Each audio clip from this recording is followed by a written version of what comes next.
God save the Queen.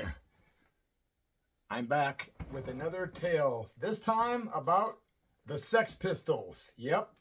You know, when I was a young man, probably 13 years old, 1979, rocking to the Sex Pistols for the first time because, I was a little too young to be there when they first hit.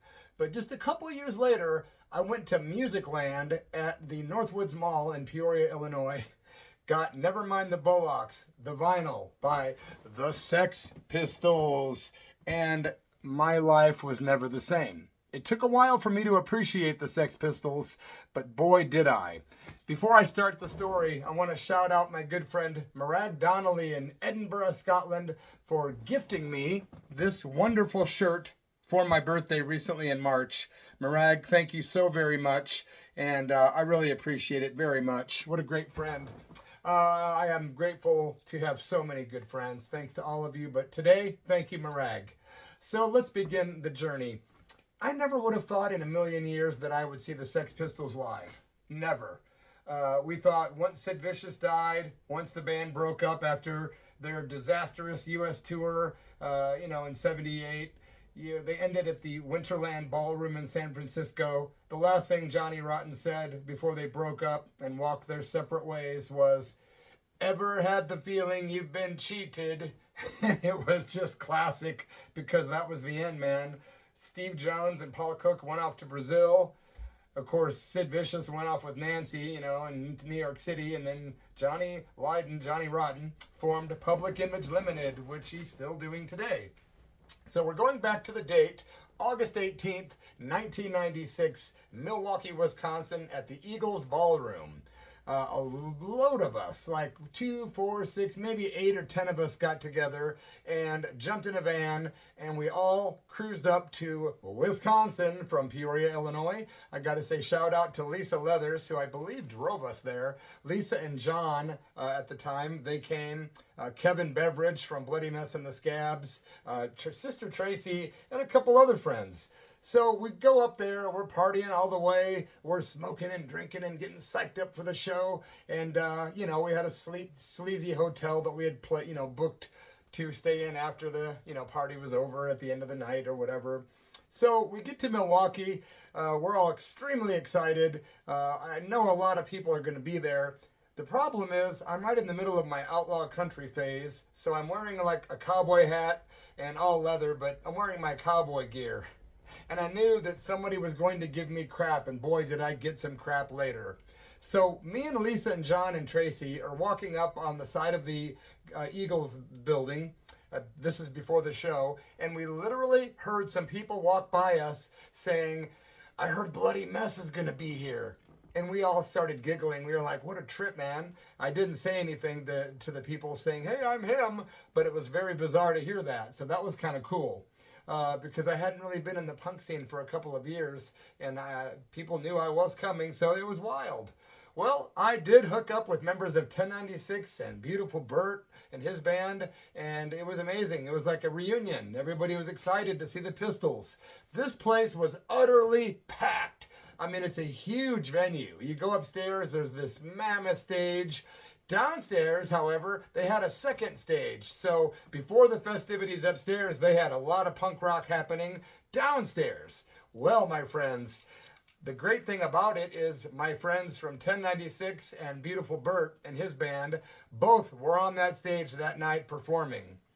At one point during that performance, or those performances, I ended up on vocals with those guys, and it was me, Dean Dirt from 1096, Mooney on drums. I know Beautiful Bert was on vocals. I can't attest to exactly which band members were playing a Bert's band or 1096, but it was amazing. I think we did Chinese Rocks, and I just kept thinking, wow, we're opening for the freaking Sex Pistols. It was packed. The downstairs and the upstairs. We were drinking beers. We were having fun. It was hard to move. There were people everywhere. Mega chaotic, man. And I lost pretty much everyone I was with. It was just really fun rocking out with those guys on stage. And I got to tell you something, man. There was a review that came out after this show from Maximum Rock and Roll magazine, which was an international fanzine based in California. that connected the punk scenes all over the entire world every month with their awesome fanzine, which was basically real political, but full of punk rock and lots of scenes being connected. God, I met so many people through Maximum Rock and Roll, especially after they interviewed me. Thank you to the late Tim Yohannan and Maximum Rock and Roll for being there. Well, Reverend Norbert Ugly from Boris the Sprinkler, he was a columnist in Maximum Rock and Roll, and boy, did he have a great column. Oh my gosh, it was just great. Reverend Norb, wherever you're at. Reverend Norb reviewed this show, and I'm maybe putting the horse ahead of the cart right now, or the cart ahead of the horse. Sorry, my bad. But he did a review and he said, quote unquote, the best part of this Budweiser corporate sponsored event were members of Bloody Mess, Beautiful Burt, and 1096 on stage jamming together. That, my friends, made my year. That was something that I held very dear, that review. The band Goldfinger was one of the bands on the main stage with the Sex Pistols, a ska punk band out of California, and an industrial rock band out of St. Louis also was one of the openers, Gravity Kills. It was just, like I say, completely packed. We make our way upstairs to the Grand Ballroom. I'm not really too interested in the opening acts, to be honest with you. I was just really ready for the Pistols. I'm wearing this cowboy hat, right? The next thing I know, some complete psycho. Like, I literally thought this guy was on PCP or Angel Dust. Literally. This guy comes running out of nowhere, grabs my hat off my head, and I'm like, hey, you know what? What are you doing with my hat? And this guy looked at me like he was going to kill me. His face was bright red. He looked like he was so mad that he would literally kill for this hat. And I was thinking, okay, this guy is on major drugs because what's up? And he kept saying, it's my hat! It's mine! And I'm like, oh my God, it's my goddamn darn hat. Give me it. And we're like wrestling for it, and it's getting thrown in the crowd. And then the guy gets it again, and me and him are fighting over it, and it's getting all bent up out of shape. I'm like, oh my God, it's my nice black velour hat. You bastard. Anyway, this guy was literally coming at me for about 5 minutes, and I thought it was going to be like, you know, him killing me or me killing him. But no, not literally. But you know what? It was bizarre because, man, I finally got it back, and it was just a mess. So I put my cowboy hat on at a Sex Pistols show. What an idiot. And the next thing you know, the Sex Pistols finally hit the stage. And oh my God, you could feel the energy in that crowd. It was just like a wave of punk rocks and massive gratitude and lots of attitude. Spitting started up immediately. It was gobbing. It was intense. The set list, which I happen to have written down, they opened up with the song Bodies, which is how I got the name Bloody F Mess, from that line in the song Bodies. You'd have to go back and listen to it to figure it out. They broke into 17. They went into the song New York, Did You Know Wrong, No Feelings. And then when they got to God Save the Queen, you could tell that Johnny Rotten was bored. Because after that song, he literally said, it's important to make noise. Without it, you'll never be heard. That was funny.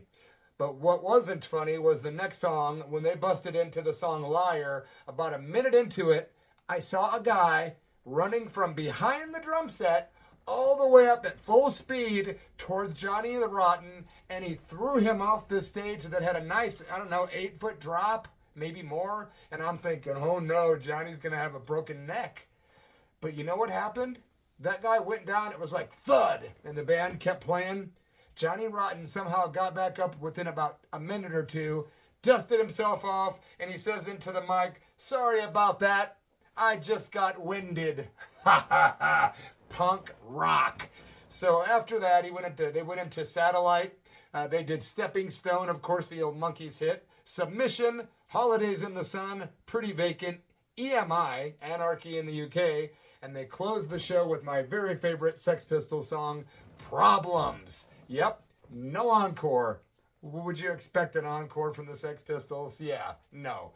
So by the time they were done, it was like this big glob of sweaty, spit on, leather jacketed, mohawked, colored hair, dirty, drunk punk rockers.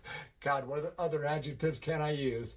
That were just, the lights came on and it was like, ah! It was like being a vampire. All of a sudden the lights are on. We're like, no! More Sex Pistols, please! But they were gone. So we made our way out of the building. It was a nightmare trying to find all of our contingent. Everyone was drunk. Everyone was everywhere. It was crazy. We had not eaten. None of us had eaten since like early that day, like early afternoon, and now it was late at night. We had to make our way back to the hotel. Everybody wanted to drink, except for a couple of them. A couple of them wanted to get up early in the morning and split, which was a bummer to the rest of us. We were having fun, except we were starving, literally, and we were all pissy because of it. Well, we looked and looked and looked. There was no food anywhere near our hotel until we found some weird, greasy, all-night, diner, perhaps bar/restaurant. I don't recall. But we got a bunch of food. I don't remember what. I think it was cheeseburgers and fries. And we ordered a big sack of those to take back to the room. And we were so hungry that Sister Tracy literally almost bit her tongue in half. It was so bad that she showed Lisa Leathers, and Lisa goes, "Oh my God, it's not good." It was bad. She literally almost had half a tongue. Bad story. It was not good. Tracy's crying. It was not good. We get back to the hotel. We're drinking. We're trying to unwind after the show. Some of us were trying to go to sleep, and other of us were like, yeah, right. We're drinking and reminiscing about the show. It was incredible, man. It was really incredible. So after we drank and ate and got, more partying in, we decided, well, let's go ahead and crash. Well, in the morning, the people that wanted to leave early kept trying to get us up, but no one wanted to get up, and we were like ignoring them, like, no, we don't even care. And they're like, we've got to go for all these reasons. We're like, no. But finally we got up, starving again. We go to IHOP. At this point, I'm in a really bad mood. I don't remember why, but I'm wearing my leather. I've got my biker boots in my hand and my socks off. My feet I'm barefoot. And I'm just really in a pissy mood. So we go to IHOP, and everyone's like, oh, let's go to IHOP. And I'm like, okay, as long as they let me in with my bare feet, I'm good, because I'm not putting these boots on. And Lisa told me that I said, they're trying to ruin my life. I don't know what that meant, but we walked into IHOP, and they said, you guys are all welcome except for me. They said, yep, he's got to put on shoes. And I said, nope, not happening. And I literally rebelled against my own hunger. What a genius, huh? So I refused to eat, refused to put on my boots, and sat angrily and stubbornly in the van, in the heat, while they all had a bunch of food. Now, I can guarantee Tracy brought me food out afterwards, but I was one mad mess that day. It was hungover as hell. I was miserable. Didn't want to be on the road that early, but we did get back on the road and get the hell out of there. But I'll tell you what, man, I will never forget the night we got to open up for the Sex Pistols. The only regret is we tried so hard to meet those guys, and it was just next to impossible. We were told by security that knew some of us that they weren't meeting anybody, especially men. So there was chances of getting backstage passes if you were female, but they did not want a sausage fest. So they did not allow any of us dudes to go upstairs to meet the Pistols. I heard recently, though, that they were on a balcony watching the bands play the whole time. And if we would have looked up on a certain balcony, we would have seen them. But we were too busy watching the stage. Isn't that just lovely?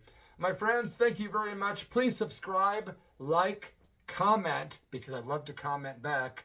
And feel free to share the video if you would. In the meantime, never mind the Bollocks. It's the Sex Pistols. And we mean it, man.